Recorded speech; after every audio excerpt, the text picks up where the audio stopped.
शुक्रवार की एक वो भयानक सुबह जो कोई नहीं चाहता कि ऐसी सुबह कभी फिर से देखने को मिले।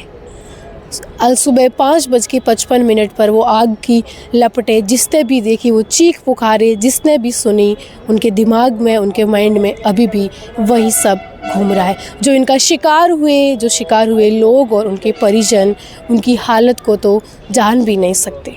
बदतर इतनी स्थिति, इस भयानक पूरा जयपुर की इस अग्निकांड के बारे में जितना भी बताए उतना कम है, क्योंकि स्थितियाँ इतनी गंभीर है कि क्या ही बोले।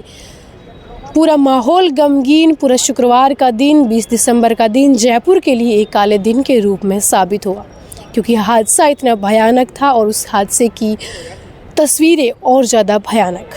उस हादसे में जान गंवाने वाले लोगों की विकराल स्थिति इससे भी ज़्यादा भयानक थी, और इससे भी ज़्यादा भयानक है उनकी परिजनों का उनके शव को देखने के बाद मचने वाली चीख पुकारे। किसी ने अपनों को खोया, किसी ने अपनी बहन को, किसी ने पत्नी को, तो किसी ने अपने पति को खोया, तो किसी ने अपने पापा को खोया। पूरा अग्निकांड जब शुक्रवार को हुआ, इसके बाद पूरे दिन जयपुर में इसके अलावा कुछ भी नहीं चल रहा था। हर किसी के ज़बान पर यही था कि ये नहीं होना चाहिए था, बहुत बुरा हुआ, क्योंकि वाकई में ये बहुत ज़्यादा बुरा हुआ। इसके बाद एसएमएस अस्पताल एम्बुलेंस की सायरन की आवाज़ें हर किसी को फिर से डराने वाली थी। हर किसी के मुंह पर यही था कि अब बस और किसी की मौत ना हो। एसएमएस अस्पताल में जब गंभीर रूप से झुलसे हुए 5 मृत शव पहुँचे, उसके बाद उनको तुरंत मृत घोषित कर दिया, क्योंकि वो आग में जलने के बाद उनकी मौत है वो हो चुकी थी। इसके बाद सब डॉक्टर्स हो या फिर कोई भी हो जिसने इस हादसे के बारे में सुना कि अब और किसी मौत की खबर है, वो ना आए। लेकिन इस तरह से 80% से ज़्यादा तो कोई है वो 95% से ज़्यादा झुलस चुके थे कि कुछ देर बाद उनकी भी मौत होने लगी।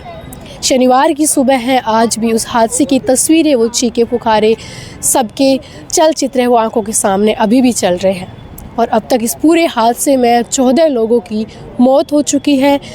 24 लोग हैं फ़िलहाल एसएमएस अस्पताल में अभी भी बर्न वार्ड में एडमिट है।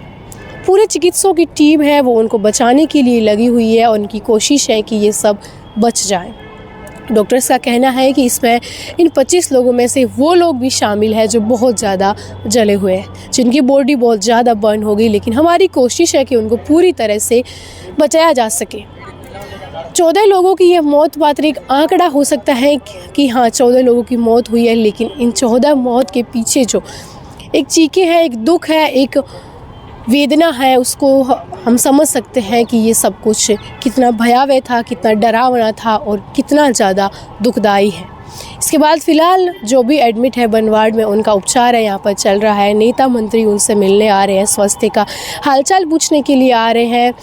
जो कम जले हुए हैं उनसे उनके परिजनों को मिलवाया जा रहा है, क्योंकि परिजनों की भी डिमांड रहती है कि हमें एक बार उन्हें देखने तो दीजिए। उनको मिलने के लिए दिया जा रहा है पूरी बंदोबस्त के साथ। बर्न वार्ड में जो एडमिट है, क्योंकि जले हुए हैं तो इन्फेक्शन का खतरा रहता है, इसका भी डॉक्टर विशेषतः ध्यान रखते हैं। एसएमएस अस्पताल के अधीक्षक डॉक्टर सुशील भाटी से भी मीडिया से रूबरू हुए, तो उन्होंने पूरी मेडिकल बुलेटिन है वो भी जारी की और उनके अनुसार अभी 13 लोगों की मौत है वो एसएमएस अस्पताल में हुई, यानी कि 5 लोग तो कल ही जले हुए यहाँ पर इस तरह से इस स्थिति में मौत की अवस्था में यहाँ पर आए थे, और एक जो है मरीज उसकी मौत है वो जयपुरी अस्पताल में इलाज के दौरान हो गई है। ये पूरा हादसा, इसके बाद आपको बता दें कि इस वक्त हम एसएमएस अस्पताल में हैं। डॉक्टर से बातचीत करी हमने यहाँ पर जाना, तो 24 लोग हैं वो अभी यहाँ पर एडमिट है, जिनका इलाज है वो यहाँ पर चल रहा है। अलग अलग जैसे ये लोग थे, कुछ उत्तर प्रदेश के रहने वाले थे, कुछ हरियाणा के रहने वाले थे और कुछ है वो राजस्थान के अलग अलग इलाकों से आए हुए थे। लेक सिटी जो उदयपुर से बस आती है उसके अंदर कुछ लोग ऐसे थे, तो उसमें से जो मरने वालों की संख्या है वो ज़्यादा है। कुछ बाइक पर सवार थे, अपनी पत्नी के साथ काम के लिए जा रहे थे, तो कुछ है वो बस से जा रहे थे, कुछ छुट्टियों पर जा रहे थे, कुछ जयपुर जा रहे थे। सुबह सुबह लोग अपने कामकाज के लिए निकलते हैं, किसी को ज़्यादा दूर जाना था तो वो अल सुबह ही बाइक लेके अपनी गाड़ी लेकर के निकल पड़े थे। जो सब कुछ भी था वो इतना ख़तरनाक था, और वो एक मंजर था जिन्होंने भी देखा, जिसने भी सुना, जिन स्थानीय लोगों ने उन घायलों की मदद की, जिन्होंने मदद के लिए अपने हाथ आगे करे, वो भी एक बार ये सब घटनाक्रम देख कर स्तब्ध थे। साल के अंत में दिसंबर का ये महीना और ये शुक्रवार और 20 दिसंबर की तारीख एक काले दिन के रूप में साबित होती है और सबसे ज़्यादा दुखदाई दिन के लिए कि ये दिन तो आना ही नहीं चाहिए था। अब तक की जो अपडेट है हम आपको बताते हैं। 14 लोगों की इस हादसे में मौत हो चुकी है। 24 लोग हैं वो सवाई मानसिंह अस्पताल में अभी भी एडमिट है और उनका इलाज है वो लगातार चल रहा है।